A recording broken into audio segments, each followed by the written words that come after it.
A makeshift shrine at the site of 24-year-old Chris Kaba's killing in a case that's gripped the British capital. He died from a single shot to the head by a police marksman through a car window at close range. The rapper and construction worker was unarmed and weeks away from becoming a father. Police say the car was linked to firearms offences, but they weren't given Kaba's name because the car didn't belong to him. The killing sparked a desperate search for answers from Kaba's family and calls for criminal charges against the officer who pulled the trigger. That officer has been suspended while the Independent Office for Police Conduct carries out a homicide investigation. How can a young man sitting in a car, unarmed, be shot in the head by police? While the independent investigation into what happened on this London street continues, the killing of Chris Kaba has reopened questions of police competence and even allegations of institutional racism. And for others who have lost their loved ones as a result of police action, Kaba's death has reopened old wounds.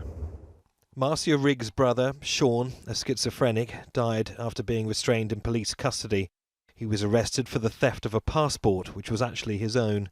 And Adji Lewis, whose 23-year-old son, Shaney, died when he was held down by 11 police officers while he was a patient in a mental health hospital.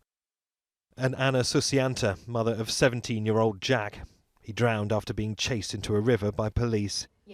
The young men have one common thread. None were linked to crime. All were ethnic minorities. All desperately in need of help. My generation, the older generation, we're tired and we're exhausted. The problem is they're doing it to our youth. And so we are double traumatised. Why can't the government see this? Where is their humanity? Nusrid Mehtab was previously the most senior Asian woman in the Met Police before quitting over racist and sexist abuse. She's demanding urgent police reform. What happens internally is then replicated externally. So, sexism, the racism, the misogyny, that's displayed internally certainly does get carried out into the community. Stereotyping in policing, particularly stop and search, particularly when it comes to young black males, is live and kicking, and it's very real. The Met Police and the National Police Chiefs Council declined to speak to us on camera.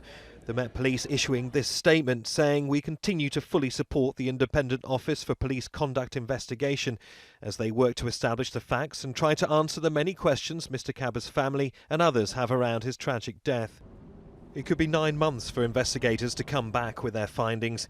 In that time, distrust in the police amongst the city's black communities deepens, while Kaba's family, who viewed the police bodycam footage of the killing, continue to demand justice. Neave, Al Jazeera, London.